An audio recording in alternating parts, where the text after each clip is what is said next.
Hello, my name is Joshua Keith, and this is theburningcoal.com, a website dedicated to God's glory, His grace, and our response to it.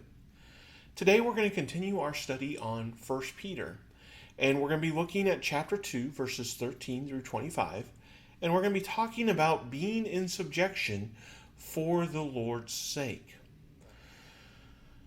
This is going to go right along with our theme verse, because what we've been doing so far is we've been spending a lot of time talking about how we are exiles, and also that we are going to entrust our souls to a faithful Creator. So we're not really worried about being exiles, because we know that God has made us His royal priesthood, that He has built us up on the chief cornerstone. But we also understand that we need to be doing good. Starting here, we're going to actually have to deal with very difficult teaching on what it means to do good as exiles.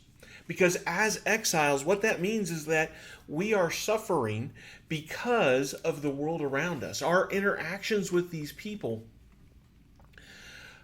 lead to suffering. They lead to persecution. They lead to mocking. And so because of that, our natural reaction would be to puff up, would be to get angry, would to take vengeance. But God is saying you should expect this because you are an exile. And you need to do good, not just to Christians, but also to those around you. And so I think these verses actually can be very challenging for us. And I think it's important for us to not read over these quickly and just assume that we are living according to Peter's teaching. But instead to meditate on it, make sure that we understand it well, and then ask ourselves, is our life in accordance with what Peter has to say? So let's start with verse 13, and we're going to go through verse 17. It says, "Be subject for the Lord's sake to every human institution, whether it be to the emperor as supreme, or to governors as sent by him to punish those who do evil and to praise those who do good. For this is the will of God, that by doing good you should put to silence the ignorance of foolish people. Live as people who are free, not using your freedom as a cover-up for evil, but living as servants of God. Honor everyone, love the brotherhood, fear God, honor the emperor." So we now come to this aspect of doing good, and the first thing that he talks about is doing good to human institutions. Again, this is happening as Christians are being persecuted sometimes by those very same human institutions, and yet what Peter wants us to do is to be in subjection to them. And he talks about being in subjection to the leaders and his executors. What do we mean by that? Well, obviously the emperor is somebody that they should honor and respect his position and the authority that he's been given. But what people might do is they might try to make an excuse, and they might say, well, I honor the emperor, but Pilate or Herod, I don't really honor them because they're not the emperor, and maybe they seem a little different than the emperor to me for some reason, and so I don't have to show them the honor. I don't have to be in subjection to them. But what Peter says is that whether it's the governor, whether it's the emperor himself, you need to be subject to them. And understand that this subjection is for the Lord's sake. We're going to talk about this more as we get through this chapter, but that's an important piece of the puzzle, is that we're going to let ourselves be in subjection, not because it's fun to be hurt, but it's because it benefits God and God's plan.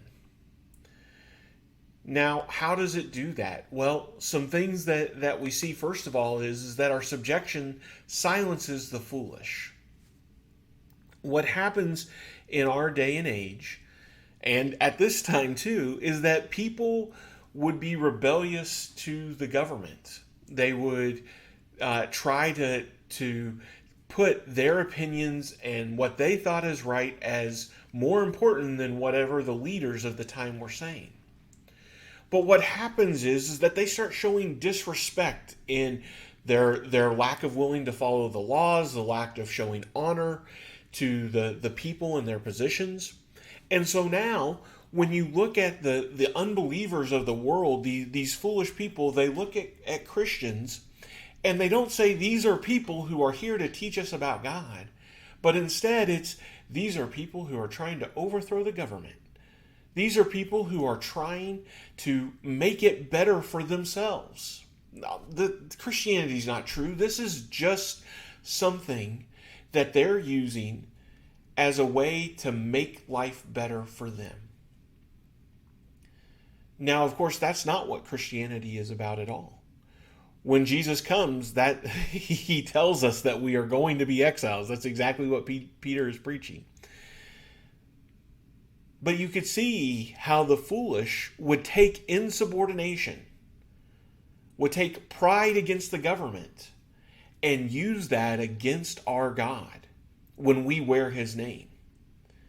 But if we go in subjection, if we're willing to put ourselves underneath the government, we take away those arguments. We take away people who think that we're doing something for human reasons.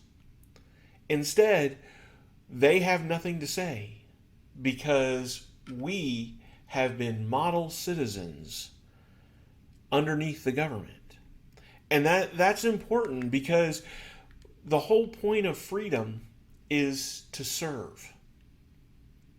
And I think this is a really important message for us in our day and age because we don't live under an emperor. And the way our government works is there are certain things that are considered freedoms, that are considered rights, and that we should have the freedom to do whatever we want. And I think that Peter here is cautioning us to be very, very careful about how we do that. Because the freedom is not meant to exalt ourselves. It is not meant to make things better for ourselves. It is not meant to impose what we think is best on other people. The freedom that we have is meant to be used to be a servant, to put ourselves in subjection in both of our attitude and our actions to the world around us. And so if we are using our freedom as a way to elevate ourselves, to elevate our desires, our wants, that's going in direct contradiction to what Peter is saying here. The freedoms that we have should not be something that takes away from God's message. It should not take away from God's plan. And if it does, we need to seriously evaluate how we're using our freedom. Because really, the attitude that we should have is that we honor everyone. We love the brotherhood, fear God, and honor the emperor. And so we see here that we've been talking about the way that we're supposed to treat other people, and that we're supposed to be holy, that we're supposed to have this mindset of love. Here he's saying, make sure that that's really not just towards the brotherhood. When you are out in the world, when you're out with those who would persecute you for your faith, you honor them. You honor the emperor. And in doing so, you show your fear to God because you're willing to submit your own freedom to glorify God. And so, again, we need to ask ourselves, are we having an attitude that honors the leaders of our country? Are we having an attitude that honors those who enforce the laws? If you think about the attitude sometimes we have towards people who give a speeding ticket, Sometimes you hear very dishonoring words being said because they decided to follow the law. That's not the attitude that we as Christians should have. We need to honor everyone. We need to honor the leader. And that means even if we don't agree with them. Again, the way that we talk about other people, the way that we talk about our government, that is a direct reflection on God.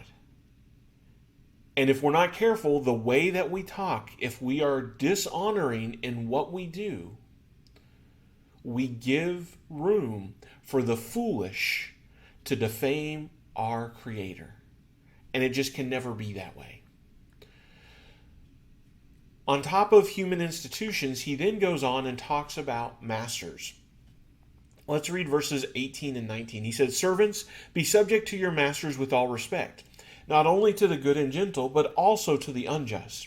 For this is a gracious thing, when mindful of God, one endures sorrows while suffering unjustly."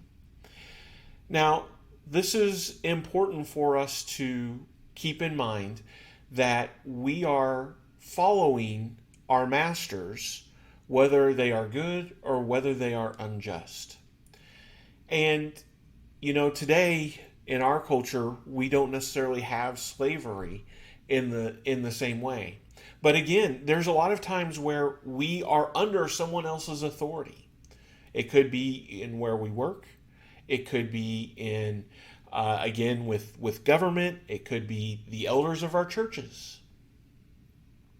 When we find ourselves under the authority of other people, we need to understand that we need to treat them with respect. And that respect is not dependent on how they act. Instead, it's whether or not they are good or evil, we are going to live as God intended for us to. Because it's gracious for us to endure unjust treatment. If we wind up sinning against our masters and we get punished for that, isn't that what we deserve? Shouldn't we be punished? Shouldn't we be scolded? Shouldn't we be rebuked whenever we do things that are wrong? That's just the expectation. That's actions and consequences. But whenever it's being done unjustly, then that is noticed by God, and that is to our credit. And so we need to be able to be okay with enduring unjust treatment. It's unfortunate when it happens, but we can take comfort in the fact that we are not the only people who have done it. And in fact, we have Jesus as an example. Starting in verse 22, it says, well, actually, we'll just start in verse 21. "For to this you have been called, because Christ also suffered for you, leaving you an example so that you might follow in his footsteps. He committed no sin, neither was deceit found in his mouth. When he was reviled, he did not revile in return. When he suffered, he did not threaten, but continued entrusting himself to him who judges justly. For you were straying like sheep, but now return to the shepherd and overseer of your souls." So again, when we are suffering, whether it be by institution, whether it be by masters, whether it be by just anybody who has authority over us, when we suffer, when we do nothing wrong, we're actually following in Jesus' footsteps. And you see, Jesus did nothing wrong. He had no sin that needed to be punished. And yet, that's exactly what wound up happening to him, is he was punished and he was reviled. He was persecuted and mocked. But Jesus does not revile those who revile him. Instead, he turns the other cheek. This is really important because this is exactly what Jesus teaches on the Sermon on the Mount, on how to handle those who treat you wrongly. he understood that those who revile him don't push back, don't do the same thing, but instead be patient. And Jesus was so patient that he was actually willing to die to save others. That's how much he was willing to endure. He didn't just endure as things were going wrong and just turn the other cheek and keep living and just nothing bad happened. Instead, when it came time to die, he was willing to do it. And he was willing to take the reviling, to take the persecution, to take all of that because it meant that me and you could be saved. That we were the others who were reviling him. Through our sin, we have reviled him. And yet, because he chose to act the way he did, we are now saved. I think this is an important piece to the puzzle. Because when we look at Christ's example, we don't just learn that we have a partner in our suffering. That's very important to know that we are not alone in our suffering.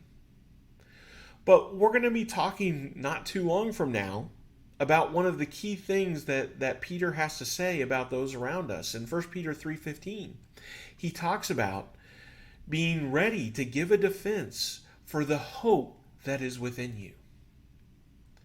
And I want you to think about how the fools are silenced by those who follow Peter's teaching here.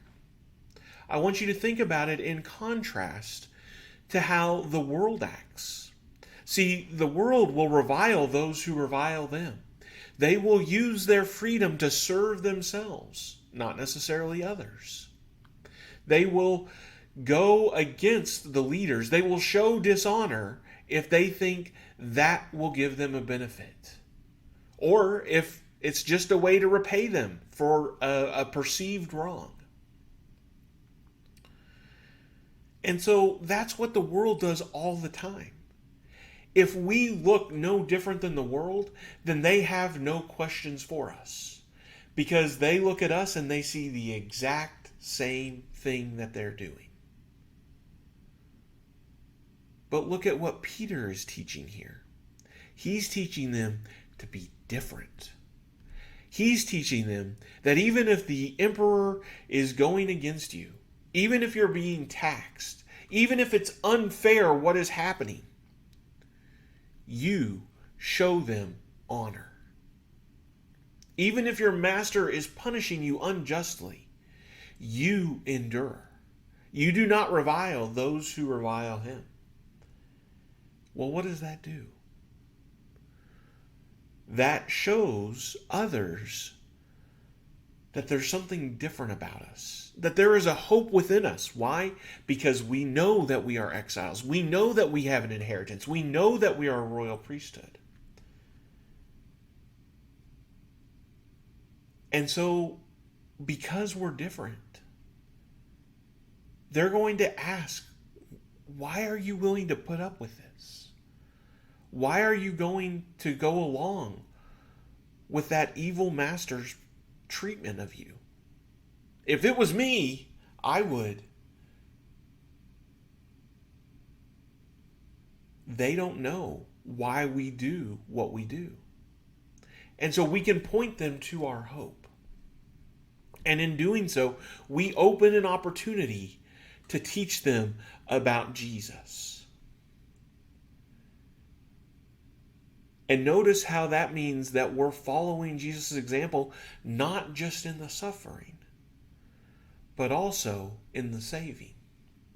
Because when we suffer for God's sake, it gives us that chance to then save those who wrong us. I'm not saying it's going to happen every time. It didn't happen for everybody that was persecuting and crucifying Jesus. But we get an opportunity to bring them to God. we get an opportunity to help save them from their wandering, just like we were wandering before Jesus found us and brought us back. And so it is not a small thing to follow this command. It's why it's so important that we go back and ask ourselves, how are we using our freedom? How are we treating our leader? How are we treating those who have authority over us?